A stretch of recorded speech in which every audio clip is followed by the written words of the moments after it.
I think back about high school, I kind of shudder when I do that, but if there was an award for the most unlikely person in our graduating class to be a pastor, I'm pretty sure I would have won that award. That was not the route that I was expecting in life. Anytime someone asks me the question, what do you do?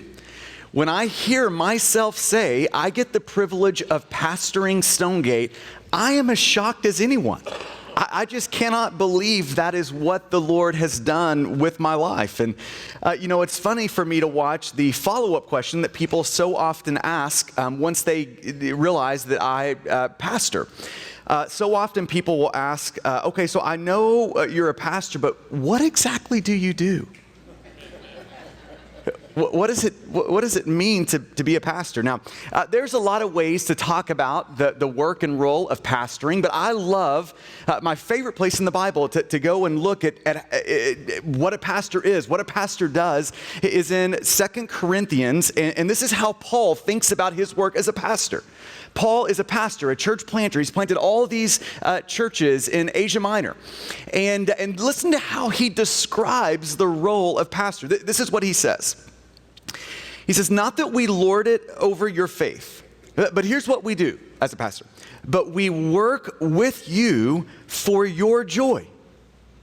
We work with you for your joy, for you to stand firm in your faith. This is how Paul sees the work of pastoring.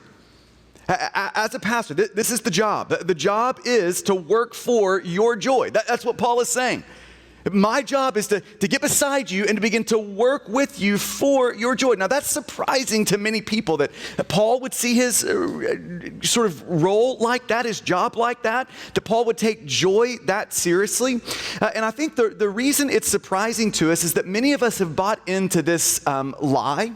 And the lie goes something like this. In your life, it is either Jesus or it's joy. So it's one or the other. It's either Jesus or it's joy. So you can follow Jesus, but if you follow Jesus, you're going to have to forsake your joy.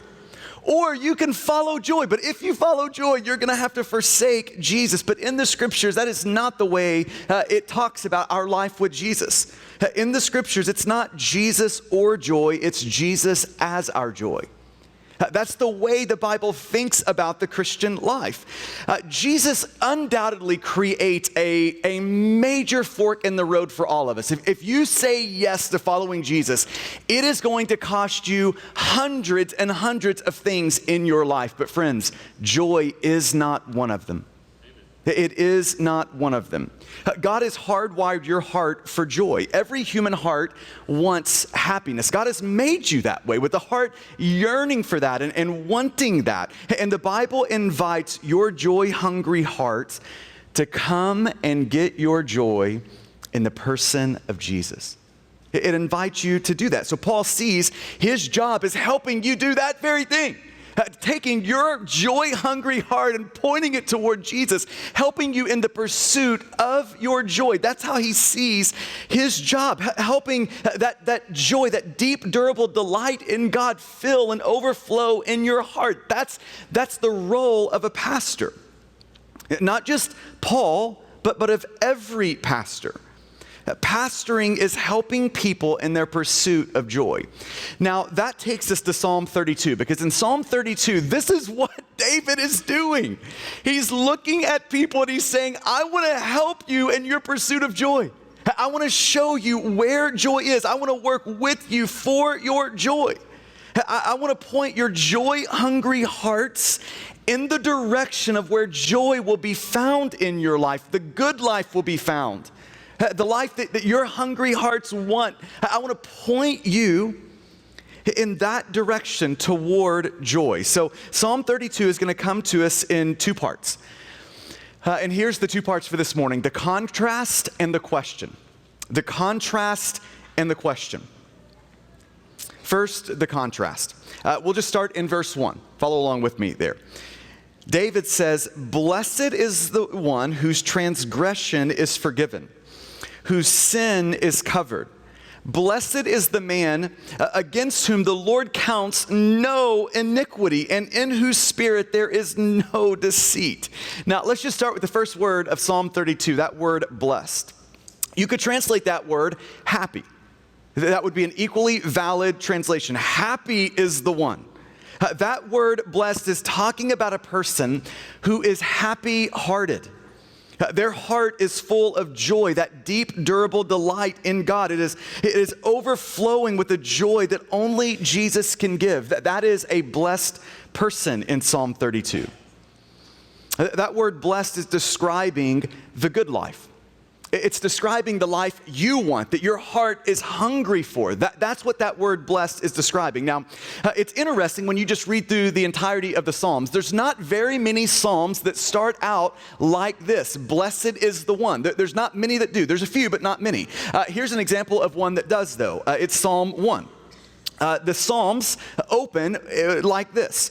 In Psalm 1, verse 1, Blessed is the man who walks not in the counsel of the wicked. Right? So they're not walking over there in that way. They're walking with Jesus. They walk not in the counsel of the wicked, nor stand in the way of sinners, nor sit in the seat of scoffers. But here's the blessed man.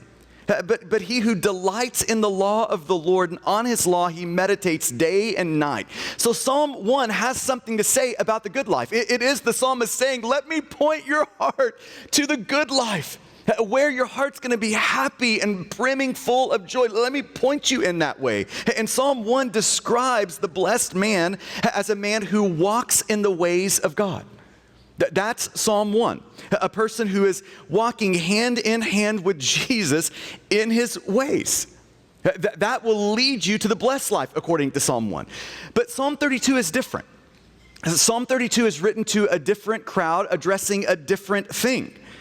Psalm 32 is written to those who have tried to walk in the ways of God, but have utterly failed at it. That's who Psalm 32 is for. Psalm 32 is for those who have absolutely blown it. It's for those who are standing in the ashes of their life. Like they have sinned in ways that have even shocked themselves. That's who Psalm 32 is for. It's for those who would look back over their life and see things in their past that they would really like to take to the grave with them, that they're embarrassed about, filled with shame about, that when they think about these things in their life, they just feel like total failures. In other words, Psalm 32 was written for us, for people just like you, just like me.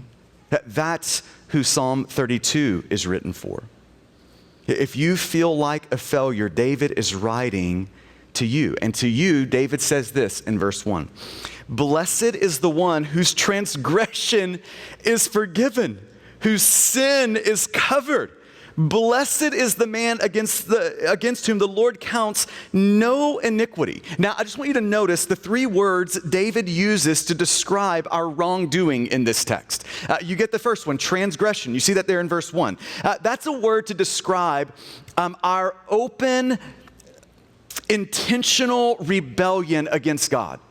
That's what the word transgression is getting at. It's a way of seeing the world that says, God, you are not going to be God anymore. I'm going to be God. You're going to take orders, not me.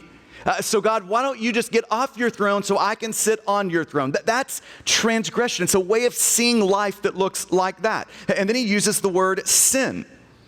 Sin is missing the mark. It's an archery term, right? So it's this idea of there's a bullseye. I'm going to shoot the arrow at the bullseye, but I just don't hit the bullseye. My life is always off line. It's always missing what I'm aiming for. If this is the standard, I'm just never meeting it. That's sin in the scriptures. And then he uses the word iniquity. Iniquity is a way of describing how sin has twisted us all. In Psalm 51, David says, we were born in iniquity. In other words, we were born with a heart so twisted by sin that when we come out of the womb, we see God as an enemy, not as a friend.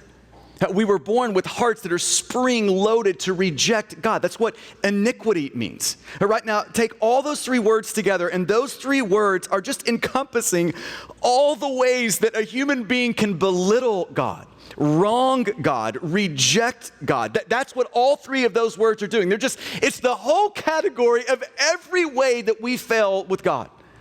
every way that we stumble into sin with God. That's what David wants us to see. And then after David uses those three words to talk about the totality of sin in his life, in your life, in my life, here's the thing David says to us.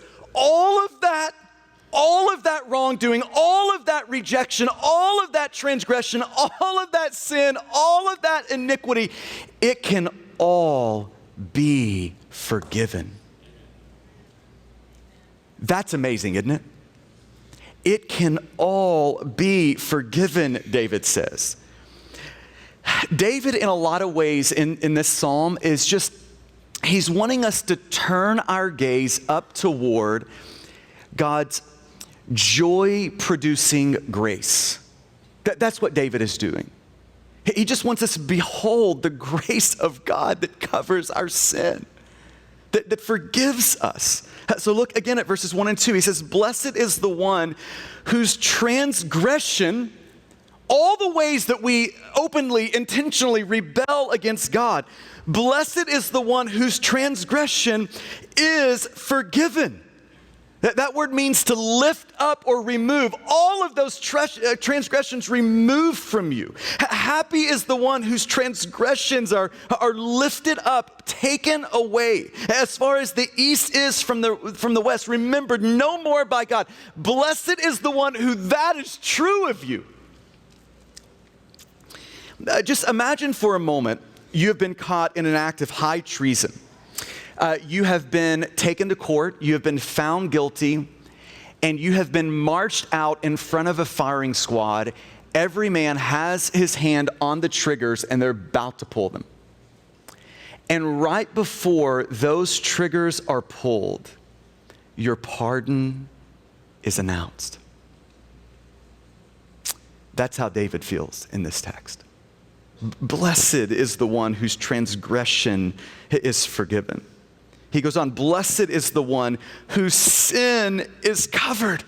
Happy is the one whose sin is covered. All the ways that we have missed the mark, all the ways that we have failed to meet God's standard, fallen short of the glory of God. Blessed is the one who in every one of those moments, the perfect record of Jesus' righteousness is like a robe that covers you. So that when God looks at you, he doesn't see your sin and imperfections. He sees the perfect record of Jesus' righteousness. But blessed is the one whose sin is covered. He goes on, blessed is the man against whom the Lord counts no iniquity. If the Lord counted your iniquity, your sin, my sin, our sin, who could stand against the Lord? Answer, no one. We would all be wiped away by the wrath of God. But blessed is the man, David said, who the Lord sees their iniquity, but rather than counting all of those iniquities against them, he holds them against Jesus.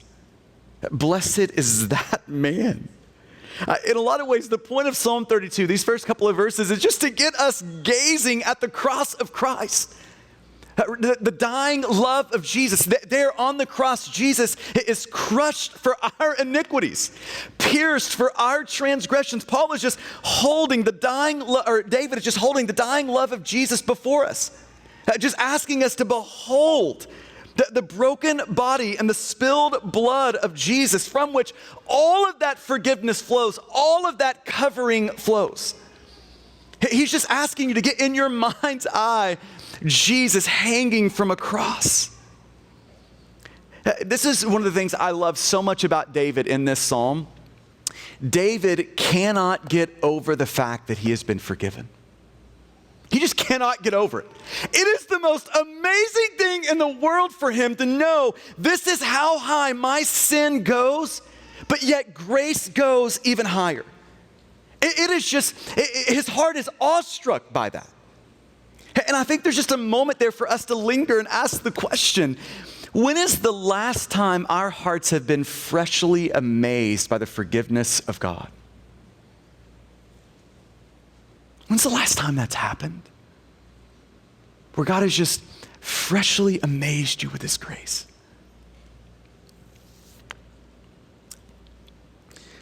then look at the end of verse 2. David says, blessed is the man, and then look at that last phrase in verse 2, in whose spirit there is no deceit. Now that phrase takes us to the story that is sitting behind this psalm.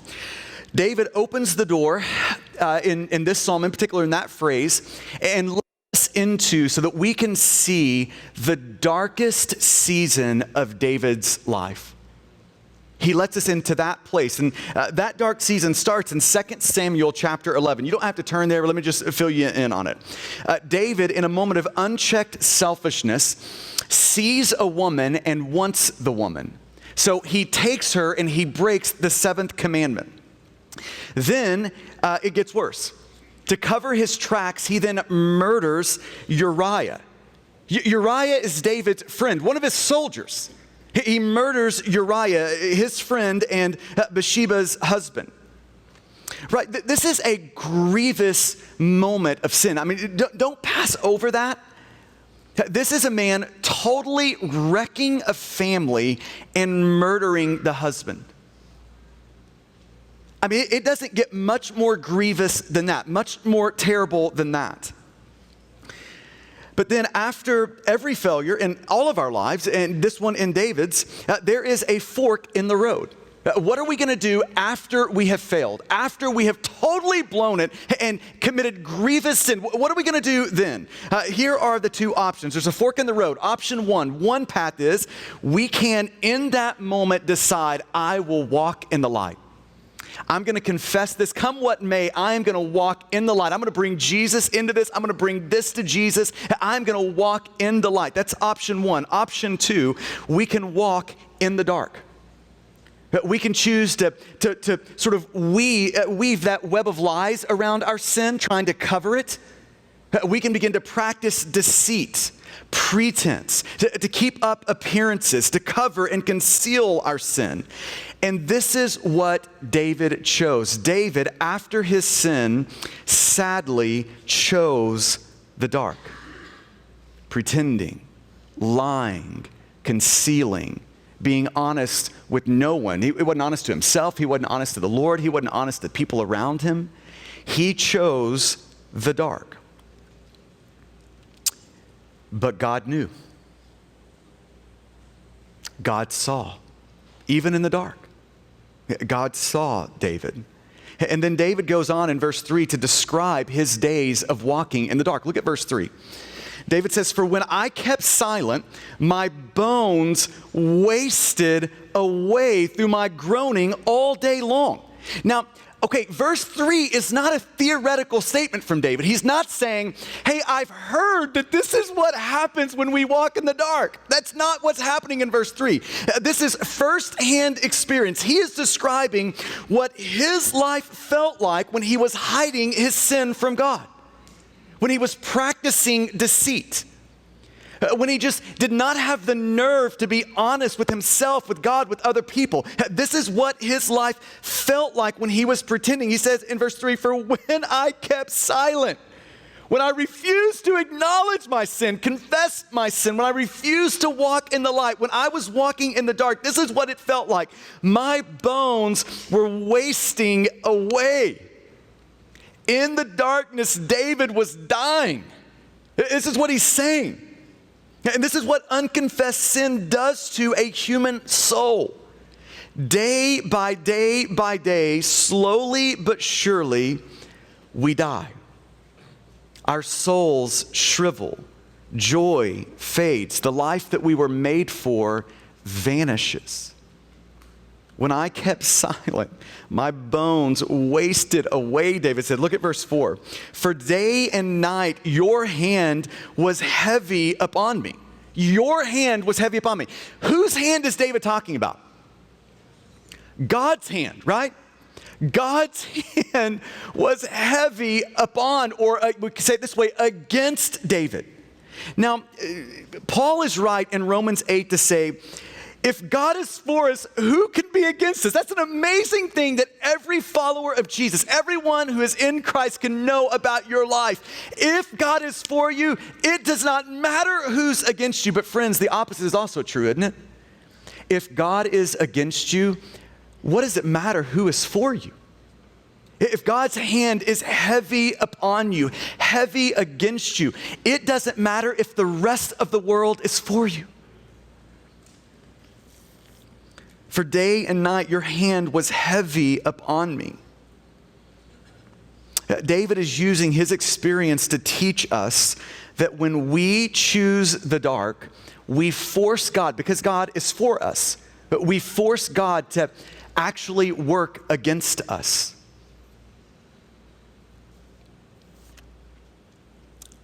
God's hand, his heavy hand, is not there to punish David. It's there in pursuit of David. God's heavy hand is the grace of God that goes after us even in the dark. It is the mercy of God who meets us in the dark, in the darkness of David's life. And here's what the mercy of God was doing in David's life as he chose the darkness. It was making David absolutely miserable. That's what was happening to David. His life was miserable. His life had shrunk. And again, that heavy hand of God wasn't there to destroy David. It was there to deliver him. God made him miserable for the sake of his rescue. In a lot of ways, what you're seeing in verse 4 is a storied presentation of Hebrews 12:6. For the Lord disciplines the one that he loves. And if you are in Christ, right? If you're one of God's kids, then when we choose the dark, we are saying yes to the discipline of God. Now, how deep the pain of discipline goes, well, that depends on us. What is our pain tolerance, right? That's what it depends on. But here is what the scriptures are showing us here in verse 4. God will do whatever it takes to rescue his kids. When we choose the dark, the mercy of God is going to show up in the dark. The pursuit of God, the grace of God is going to make it into the dark where we are, bringing as much discipline, as much misery as it takes to rescue us. So verse 4 does carry a warning for all of those who have made a home in the dark. Now, is that you today? If that's you, it's carrying that warning. God loves, he loves you too much to let you stay right there in the dark. He loves you too much for you to make a home there in the dark, for him to leave that home undisturbed there. He loves you too much for that. The mercy of God will knock on that home that you've made in the dark. The mercy of God will knock on that home and come in the front door of your life. That moment is going to happen. God loves you too much to let you win in this. Too much. So the question really becomes, how much misery do we want in our life? How much of the discipline of God do we want? And David is looking at you. He's looking you in the eye and me in the eye, and he's saying, can you learn from my life? I want you to see what I did, sinned, and then troubled my trouble by concealing my sin, making a home in the dark. And this is how the Lord handled me. And it's how the Lord will handle you.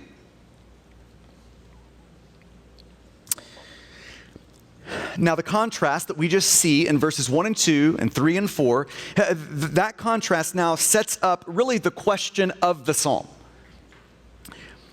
The central question this psalm is trying to answer is, how did David go from misery, right, the mercy of God, the heavy hand of God being against him, how did David go from that misery back to joy? How did he go from my bones are wasting away back to what he would describe as that blessed life? Blessed is the one, happy is the one. How did that transition happen? How did that happen in this text? How did he go from my strength is sapped to my heart is just brimming with life and joy? How did that happen in this text? The answer comes in verse 5. Look at verse 5. In a lot of ways, this is the hinge. Verses 5 and 6 is the hinge of Psalm 32. How does misery turn to joy? Verse 5, David says, I acknowledged my sin. That's how. I acknowledged my sin to you. All that sin that I'd been keeping silent about, ignoring, refusing to acknowledge. David says, I piled it all up and I brought it all to God. I acknowledged my sin to you. And then he goes on, and I did not cover my iniquity. All of that sin, all of that iniquity that I had been weaving all of these lies to cover and to conceal. All of that sin that I've been working so hard to keep out of sight. He said, I just gave up. I just stopped doing it. I just said, no more. I'm not going to hide any of this any longer. He stopped covering. David said, I stopped lying to myself. I stopped lying to others. I stopped lying to God. And I finally told the truth. And I did not cover my iniquity. And then he goes on to say, and I said, I will confess my transgressions to the Lord. He's saying, here's what I did. I brought my transgressions before the Lord and I named them. I confessed them. I hauled them out into the light and I owned my transgressions. David's saying, I brought them before the Lord and I said, God, I have broken the seventh commandment. I took another man's wife. I wrecked a whole family, God. This is how I have failed. And then to trouble my trouble, I chose the dark. I covered it. I murdered my friend Uriah. In an effort to protect myself, conceal my sin, God, I took another man's life. And God, I am now standing here in the ashes of my life, completely exposed, feeling absolutely naked, oh God, uncovered. And I'm doing the only thing I know to do. It's just to throw my life upon your grace, oh God. David said, I will confess my transgressions to the Lord. Now we need to ask the question, how did God respond to his confession? What did God do? In the moment that David confessed his sin, it came out into the light. What did God do in that moment? Look what the text said. And I said, I will confess my transgressions to the Lord, and you, God, and you shamed me. No, that's not what the text says, is it? God, I will confess my transgressions to the Lord, to you, oh God, and you embarrass me, God. That's not what the text says, is it? I will confess my transgressions to the Lord, and you killed me when I did it, God. That's not what it says, is it? No, what does the text say? And you forgave the iniquity of my sin.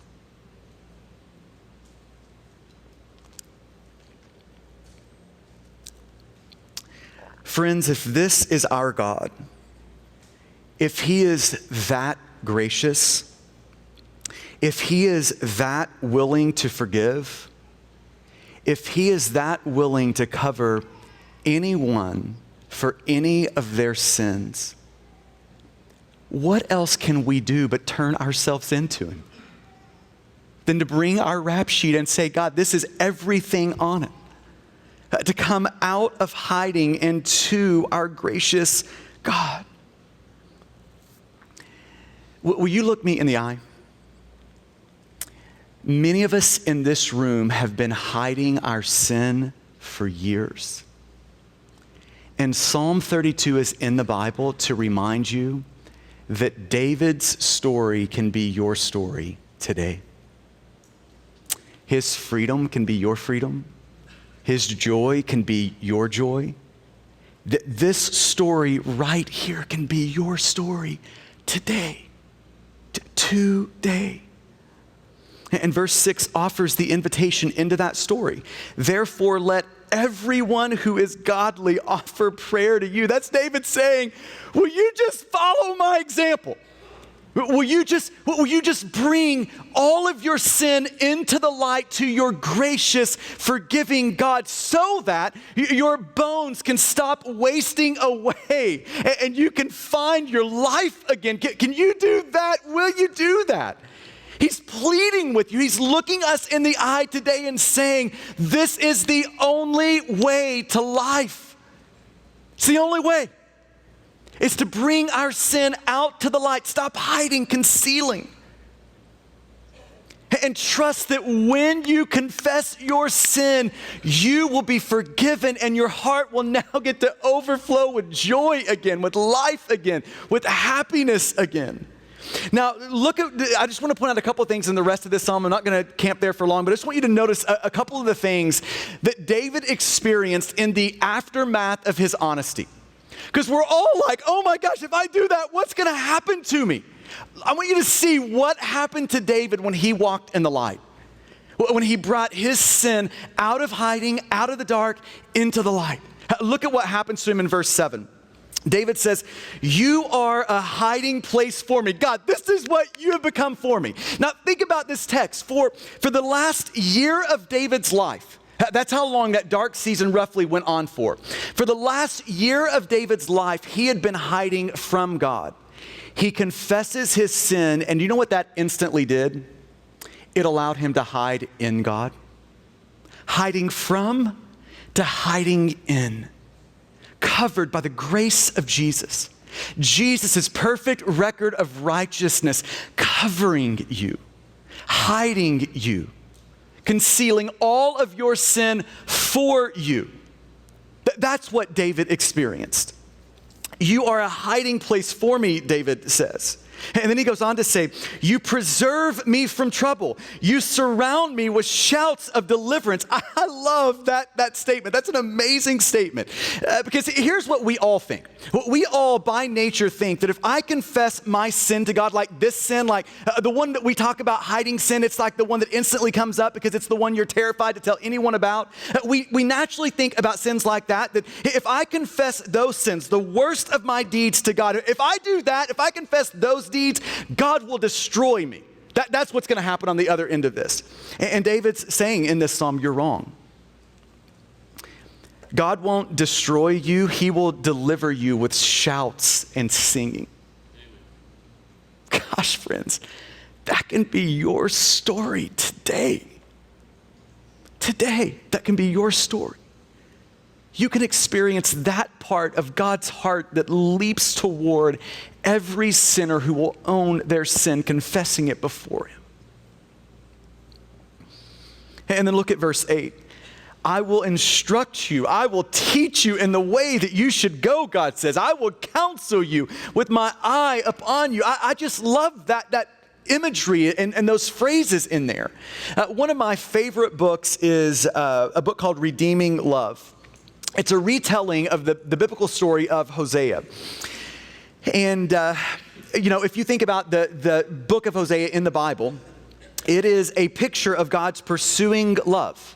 That's what Hosea is. It's a picture of God's pursuing love. And it's a picture that is worked out of Hosea pursuing his wayward wife who just keeps giving herself to prostitution, but yet Hosea just keeps going after her. Right, just keeps loving her, even in the midst of all of her sin and all of her brokenness. Hosea just keeps going after her, and it's in the Bible. That whole story, that book is in the Bible to show us what God's love looks like in action. That's why Hosea is in the Bible. And so this is just Redeeming Love is a retelling of that story. And my favorite scene in the book is when Michael, Hosea, he's the guy picturing Hosea. Michael, he wakes up Sarah. That's Gomer in the biblical story. He wakes up Sarah in the middle of the night and they go on this long hike up the side of a mountain. They finally get to the place that he wanted them to go at the top of this mountain, and they sit down, and eventually the sun peeks over the horizon.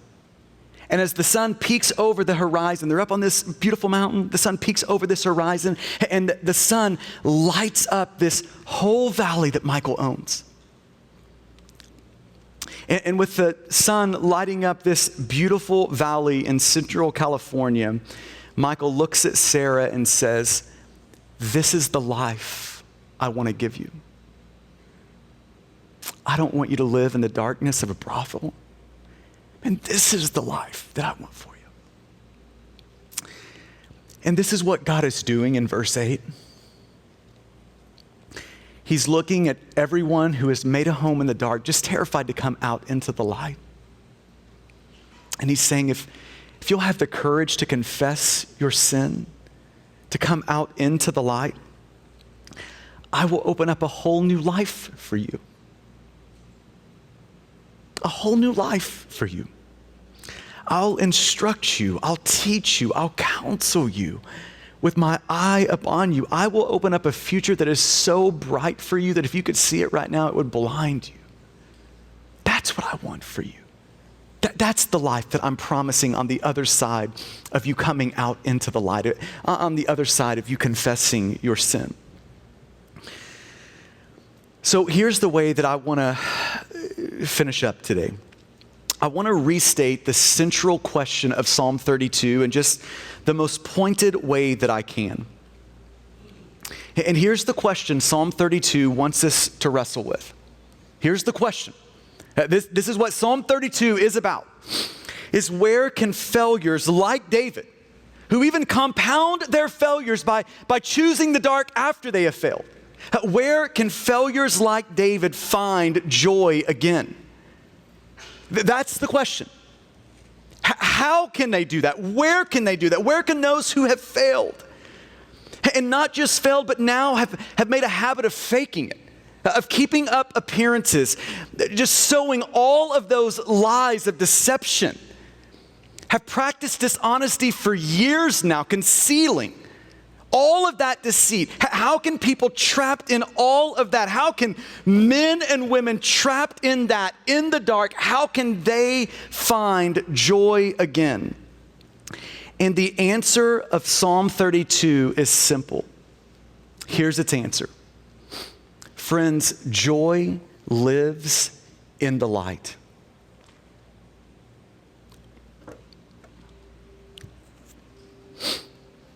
Joy lives in the light. It doesn't live in the dark. You will not find joy in the dark. No, when David walked in the dark, the hand of the Lord was heavy upon him. Joy, my friends, lives right there in the light. And here's why joy lives in the light. It's because that's where Jesus lives. Jesus isn't in the dark. Jesus is waiting for you right there in the light. This is why 1 John 1:7 says that, friends, walk in the light, because Jesus, he is in the light. This is where Jesus lives. And this is the place Jesus is inviting our entire church toward. This is where he wants us all. This is where he invites us all, right there in the light. So ask yourself this question: what is keeping me in the dark? I mean, verse 9 in Psalm 32 shows us that we can resist. We can be like a horse, we can be like a donkey, and we can just refuse the invitation from God. So what is keeping you out of that light right now? What is keeping you in the dark? Gosh, there's a lot of reasons that we go with the dark. Jesus gives us one of the reasons in John chapter 3. He says, here's why we stay in the dark: because we love the darkness. And that's just Jesus' way of saying that we stay in the dark because we love our sin. And we don't want to let our sin go. We're terrified to let our sin go, because that sin feels to us like the greatest thing in the universe. Yet David is looking at us today and reminding us that all of those things that you love in the dark, they are leading to your death. That's where those things will take you, is to your death.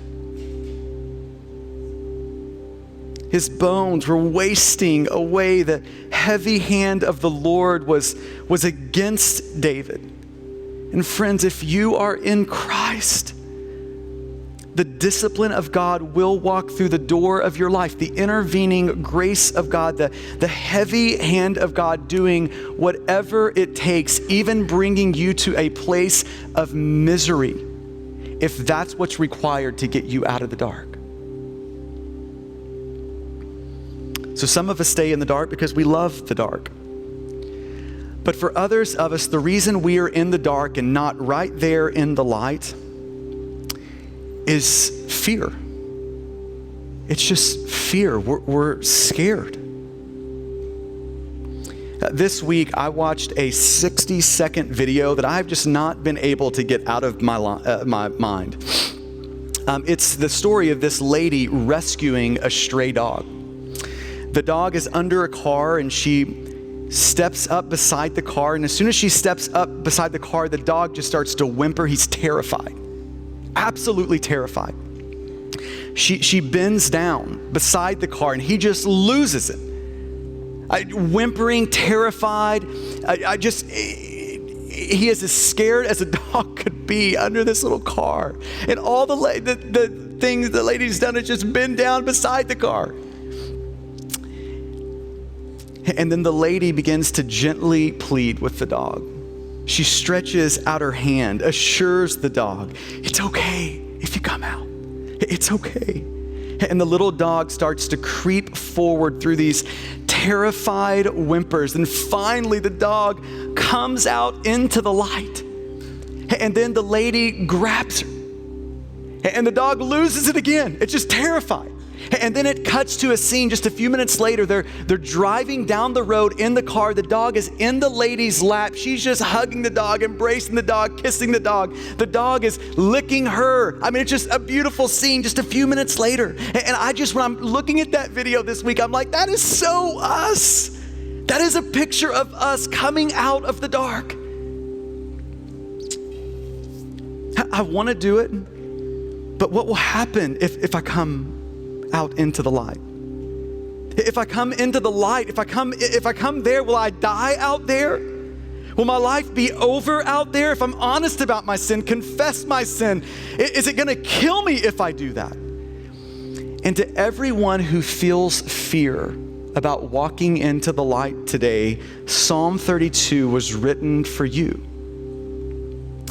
David didn't die when he came back into the light. You know what David did?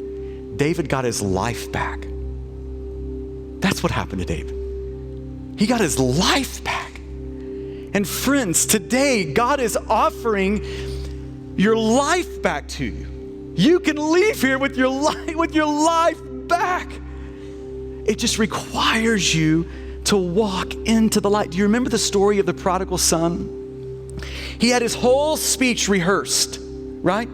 His whole speech. He's walking home. He's come to his senses. He's repenting. He's ready to do it. And he's got his speech all fixed up. God, or Father, pictured as God in that text. Don't even worry about calling me a son. I'll just be one of your servants from now on. So he's got the speech rehearsed. He's coming over the horizon back to his house. And as soon as the father sees him, he doesn't lecture him. He doesn't scold him. He doesn't punish him. He doesn't shame him. He doesn't embarrass him. He runs to meet him. He throws his arms around him. He kisses him. He kills a cow. And then they celebrate with shouts of deliverance, songs of deliverance long into the night. And friends, that is what God is inviting you into. That's what happens to every single sinner when they come into the light. So friends, this is your question today. Will you stay in the dark, or will you walk into the light? Will you pray with me?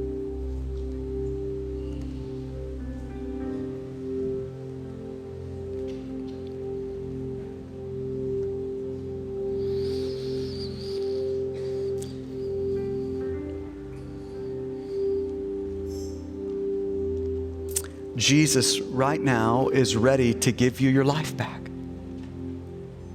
He would love to give you your life back. He would be so happy to do that today. And here's how everyone who has failed gets their life back. Honesty, walking in the light, confessing their sin. That's how it comes back.